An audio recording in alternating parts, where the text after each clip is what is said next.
So hello, what's up mga ka-J-Vlog? Welcome ulit sa panibagong video. And for today's video, mag-unbox na naman tayo ng isang napakalupit na smartphone today. Sobrang mura at itong Infinix Hot 60i. Maganda kaya to? Tara mga ka-J-Vlog, check natin.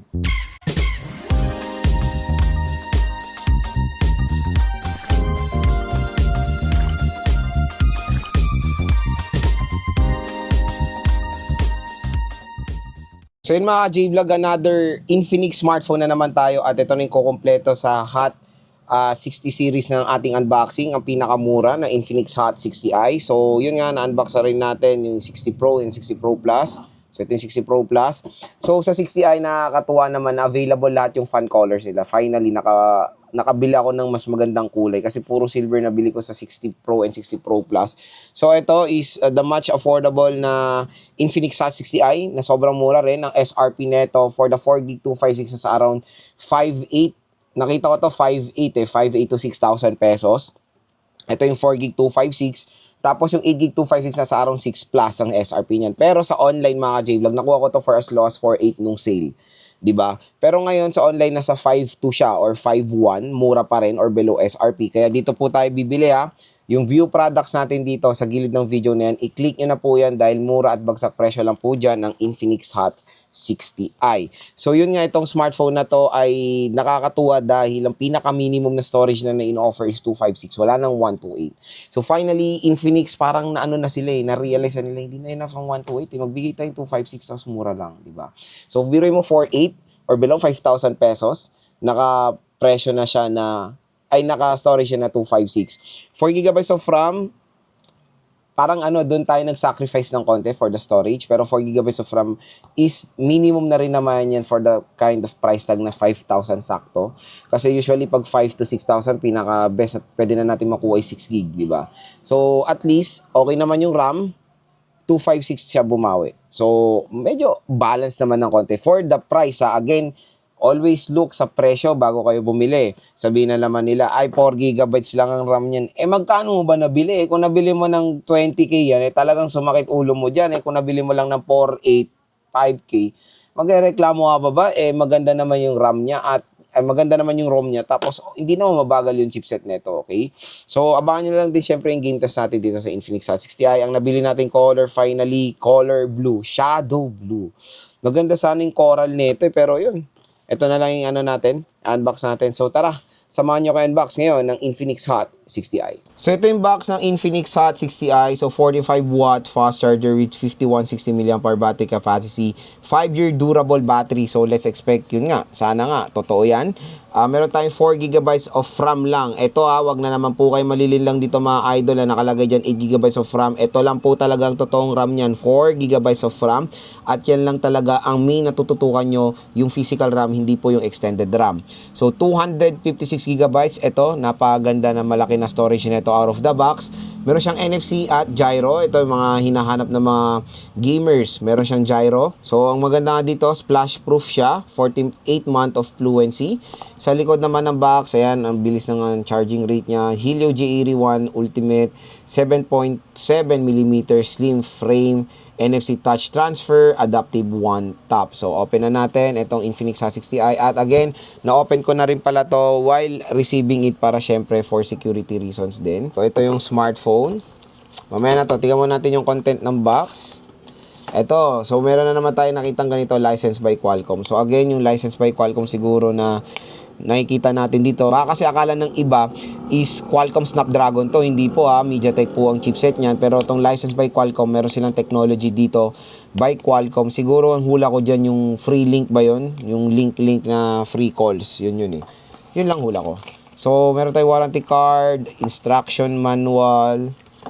And ito yung pangit ngayon sa Hot 60 series. Si Maring Jelly Case inalis sila. Tapos finiture nila itong si Maring Hard Case na less protection. So, ito yung kanilang 45W fast charging brick. Napakatulin. Baby SIM eject tool at USB Type-C cable. So, si Paring Brick ay absent pero si Paring Brick ay present pero absent naman si Maring Jelly Case. Wala na naman tayong perfect tandem sa ating unboxing. So, ito na ang ating Infinix Hot 60i. So, yung color na napili natin is shadow blue, di ba? So, tingnan natin yung kanyang color in 3, 2, 1. Ay, grabe, napaganda. Very identical din siya sa color ng ultramarine ng aking iPhone 16. 'Di ba? Ito yung favorite color ko, yung ganitong shade. Napakaganda, very aesthetic.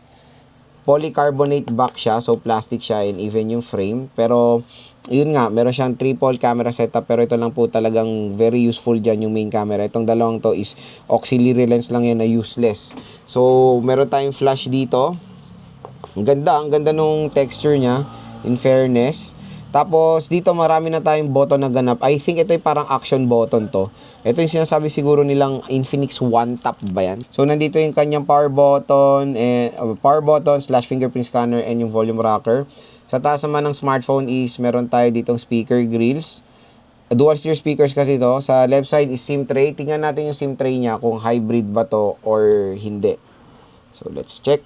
So yung SIM tray niya is ayun, hindi siya hybrid. So meaning pwede siyang lagyan ng dalawang SIM card at isang micro SD card ng sabay. Sa baba naman is the 3.5mm headphone jack, microphone, Type-C port at yung main na speakers. At sa bibili na itong smartphone na to, good news, meron na siyang screen protector out of the box. So open na natin si Infinix Hot 60i. So habang nag-open, ikabit natin si Maring hard case, ang kumari ni Maring jelly case, na pinaka-ayokong case. Ayan o. So, less protection kasi dito sa gilid. Hindi niya na po protectionan masyado yung smartphone nyo. Pero again, temporary case lang ito. Lagay nyo na lang at bumili na lang kayo ng permanent case. So, setup ko muna to. Balik ako kayo. So, yun na, setup na natin si Infinix Hot 60i. So, yun nga, IPS LCD siya. Malaki yung screen niya. Yun yung maganda doon. At malakas naman yung brightness nito. So, yun nga, meron siyang AI capability at sa display nga, i-support niyang 120Hz screen refresh rate. So, set natin for 120Hz for smoothness. Tapos, sa 120Hz, set natin yung customize app refresh rate niya for, sa settings natin, i-set natin sa 120Hz para matry natin yung smoothness niya. Ayan, no? Diba, napaka-solid mga ka-J-Vlog ang smooth ng display na itong Infinix Hot 60i. Ayan siya. So sa about yung storage niya, check natin since 256 to. So sa about niya muna is yun nga, Helio G81. 5,200 ang nakalagay dito na battery. Medyo magulo. Kasi ang nakalagay dito sa box is 5,160. Ano to? Round up na lang tayo, ganun. So, siguro in reality that battery is 5,160, ang na-detect ng system is 5,2. So, syempre doon tayo sa box kasi ayoko nang nila-round up na ganyan, misleading yung ganyan. So, 720p resolution, Android 15. At ang storage na natin na nagamit is 23GB. So, for the 256GB of internal storage. So, yan na, unboxan na natin si Infinix Hot 60i. Next is gusto ko na siyang i-first impression hands-on. Diba? Napakaganda naman ng kulay nito. So, yun yung na-attract ko sa mga Hot 60 series yung color niya. Pero nakakainis kasi sa online. In-offer lang nila silver tsaka black sa mga Pro series. Dito sa i, buti na lang mga ganda yung color na available. Ang ganda, men. Para siyang iPhone 16 ko. Yung ultramarine, di ba? So, ako kasi, pag bumibili rin talaga, unang inaano ko, colors. Doon ako na-attract. Like sa 16 series, na-attract ako sa mga colors, kaya bumibili ako. Dito rin sa 60i, ang ganda ng kulay nito. So, yon first impression natin, yung design muna. Napakaganda mga J-Vlog ng color options pala ng Hot 60 series natin ngayon. The design is very, very identical sa mga Pro Plus. Ayan, no, di ba? Yung ganyan triple rear camera setup na very useless naman yung mga secondary camera nito. Pero again, design is there and parang kanipis niya rin yung 60 Pro. Magano tayo niya, magpo-phone compare tayo about sa mga smartphones na yan. Pero yun, okay na okay. Ang ganda. Na-attract talaga ako sa kulay nito, to be honest. So again, sa mga consumers na naghanap ng design una, ang priority is design and aesthetic and color. Maganda po i-suggest ang Hot 60i para sa inyo. Very attractive, very eye-catching po yung color niya. Next mga ka-J-Vlog sa screen. Screen display is HD plus 720p resolution with the IPS LCD display. So very normal for that kind of price tag naman na 548 pesos, di ba? And yung screen size niya, very identical din naman doon sa Pro and Pro Plus na 6.7 inches. Pero ito kasi naka-standard na 120Hz screen refresh rate, which is okay naman. Mabilis pa rin yan or maganda or snappy pa rin naman yung refresh rate niya. So when it comes sa display nito, all goods naman mga ka-J-Vlog, maganda dahil naka 120Hz at mataas din yung kanyang brightness kahit papaano. Next, the chipset. So ito na naman, sa chipset is MediaTek din, pero MediaTek Helio G81 Ultimate ito with an octa-core CPU at yung GPU niya is Mali G52MC2. So several times na natin na-try ang G81 na okay po yan na chipset. Again, hindi po mabagal na chipset yan. It can handle modern games today and including Genshin Impact sa lowest settings. So kung ganyan yung nakuha lang itong smartphone na to, okay rin naman.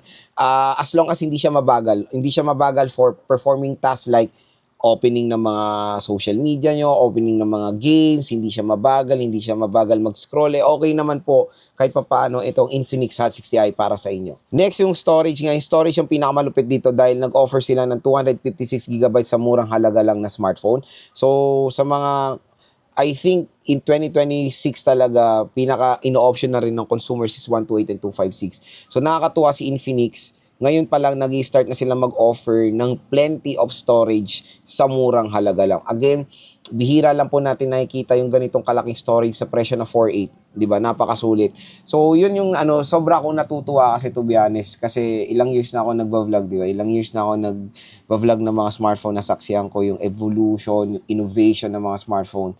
Dati nga noong 2020 or 2019, 7,000 pesos, ang bagal na smartphone yan. Sasakit ulo mo, performing pa lang ng mga apps, masakit na sa ulo.